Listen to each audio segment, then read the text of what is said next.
Assalamualaikum dan salam sejahtera. Kami Kumpulan 4 dengan tajuk Tadbir Urus Syariah, Perancangan Kewangan Syariah, Audit Syariah, Lembaga Pengurusan dan Tadbir Urus Syariah. Ahli kumpulan kami seramai 5 orang, Amirul, Ifan, Ashwin, Rafiqah dan Hidayah. Okey, seterusnya kita ke pengenalan. Tadbir urus syariah adalah komponen yang penting daripada keseluruhan struktur tadbir urus korporat industri perbankan Islam maupun dalam sektor perniagaan yang berteraskan agama Islam.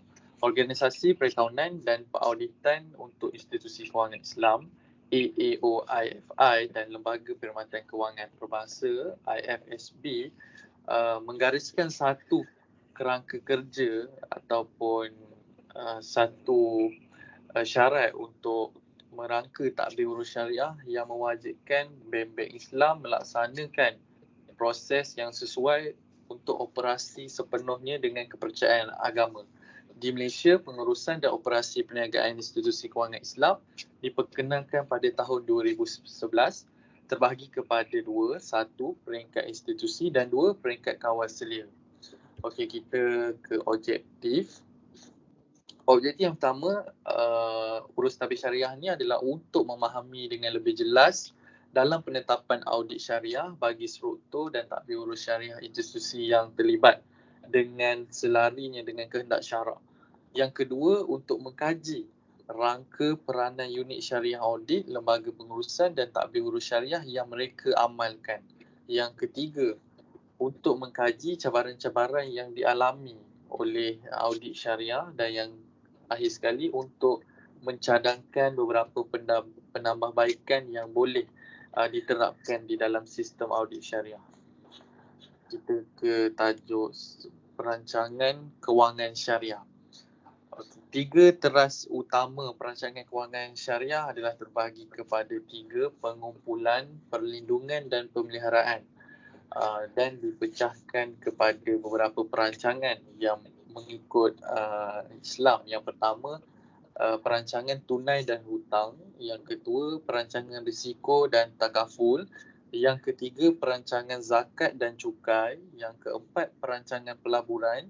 Yang kelima, perancangan persaraan. Dan yang keenam adalah perancangan wasiat dan harta pusaka. Dalam konteks Islam, kehidupan yang baik adalah yang seimbang dengan wujudnya gabungan unsur kerohanian dan kebenaran dalam kegiatan harian seseorang. Jadi seseorang ataupun institusi perlu mengamalkan perancangan kewangan syariah. Boleh diterapkan juga untuk individu untuk lebih berwaspada dan mengamalkan dengan hukum-hukum syarak. Okey, seterusnya kita pergi kepada audit syariah. Kepentingan audit syariah. Yang pertamanya adalah untuk memastikan segala sistem urus tadbir organisasi mengikut garis panduan yang telah ditetapkan syarak. Bermakna mengikut hukum Islam dan fatwa-fatwa yang sudah digariskan. Yang kedua, memastikan tiada sebarang pelanggaran terhadap syarak yang menepati kaedah-kaedah usul fiqh. Seperti kita tahu, banyak yang salah laku antara bank-bank yang mengamalkan riba dan sebagainya. Yang ketiga pula, bagi memastikan segala keputusan yang telah dibuat oleh Majlis Pengawasan Syariah sentiasa dipatuhi dan dilaksanakan. Okey, seterusnya pengamalan audit syariah. Okey, kenapa kita kena amal audit syariah ni? Contoh, kita ambil perbankan Islam. Contoh, Bank Islam Malaysia Berhad. Dia mengutamakan pelaksanaan urusan muamalat bank dan sistem kewangan tanpa riba dalam seluruh operasinya. Contoh kedua, kita ambil koperasi. Contoh, Koperasi Muslimin Berhad. Audit syariah berperanan sebagai institusi hibah, menjamin institusi melaksanakan urus tadbir dengan baik.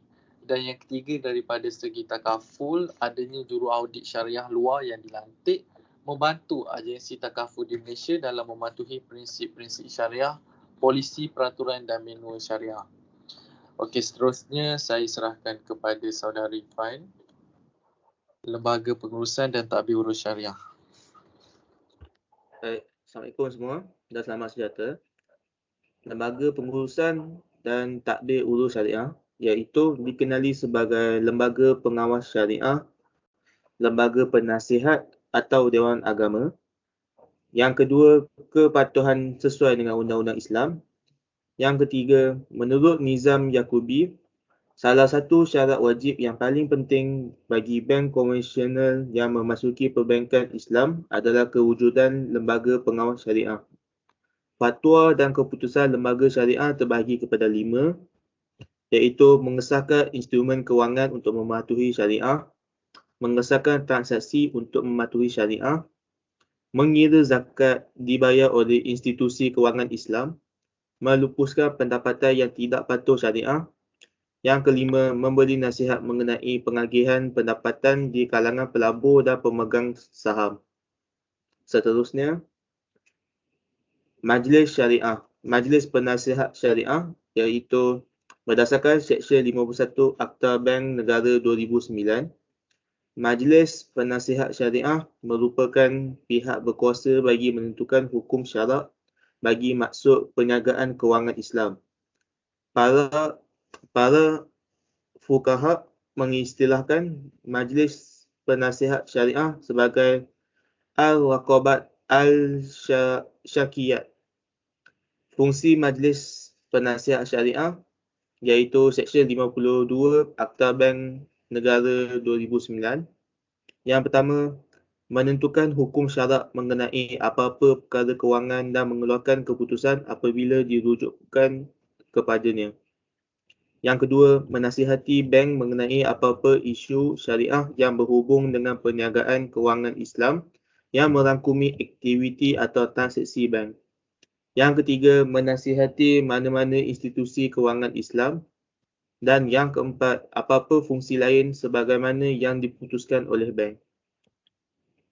Isu semasa terbahagi kepada 3, iaitu tinjauan syariah yang dikendalikan oleh SSB untuk memeriksa sejauh mana pematuhan syariah terhadap produk, aktiviti dan urus IFI.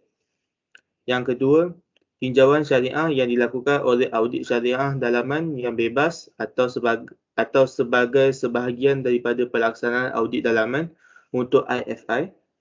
Yang ketiga, SSB bertanggungjawab untuk membentuk dan menyatakan pendapat mengenai perkara-perkara yang berkaitan dengan pematuhan syariah.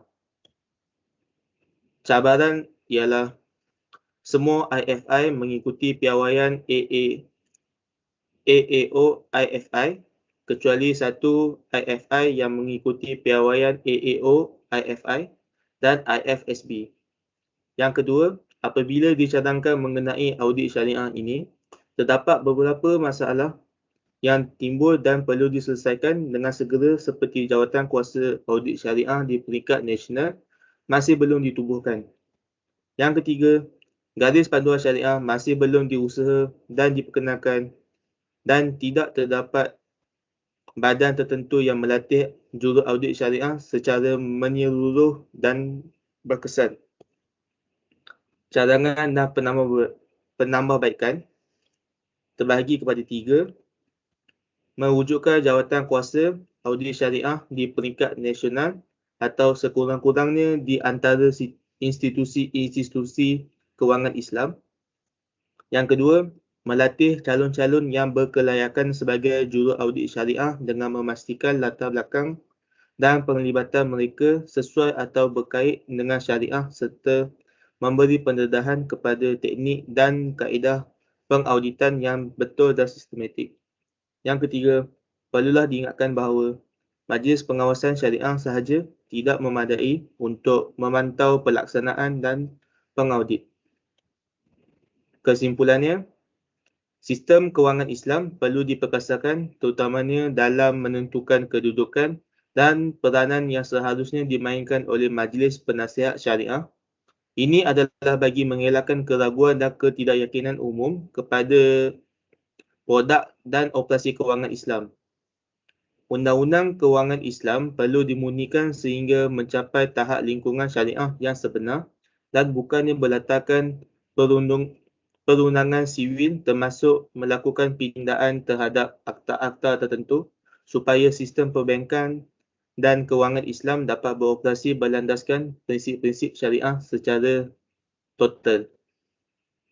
Majlis Penasihat Syariah, hakim-hakim yang mengadili kes-kes berkaitan sistem kewangan Islam ini perlu benar-benar berkelayakan dalam bidang muamalat. Di sini kami menyertakan sebuah rakaman berkenaan urus tadbir negara berterdasarkan syariah sebagai asas yang menerasi kerangka negara dalam perlembagaan. Kita yang mempelopori perbankan dan kewangan Islam. Dulu satu ketika bila kita perkenalkan tabung haji tahun awal 1960-an, orang memandang sepi. Lepas tu tahun 80-an bila kita perkenalkan perbankan Islam, banyak negara-negara Arab melihat sambil lewa. Tidak kata mana ada dalam dunia hari ini kita tak boleh lari pada riba, semua kena riba. Itu antara skeptikal yang sentiasa diungkapkan pada zaman itu. Tapi bila kita tunjukkan bahawa kita berjaya, terbukti. Dan hari ini kita menjadi peneraju sistem perbankan dan kewangan Islam dunia. Kita menjadi peneraju sistem pengurusan haji dunia. Kita menjadi peneraju sistem halal dunia. Dan kita hari ini tak cukup dengan itu. Kerajaan melihat, Perdana Menteri melihat bahawa perlunya ada satu piawai. Itu yang diperkenalkan indeks syariah pula. Indeks syariah pun tak cukup hanya dengan indeks mengenal pasti apakah kita sudah berada pada tahap A ke, pada tahap B ke, pada tahap C, 80% ke 70%. Tapi kita perlu pastikan pengurusannya juga perlu telus, pengurusannya perlu amanah, pengurusannya perlu berasaskan syariah. Itu yang hari ini alhamdulillah kita memperkenalkan pula satu garis panduan tadbir urus berteraskan syariah. Dan kita harapkan agar mudah-mudahan mungkin 10 tahun akan datang, 10 tahun akan datang, negara-negara lain akan melihat, oh, Malaysia sekali lagi menjadi trendsetter dan dia akan ikut apa yang kita buat.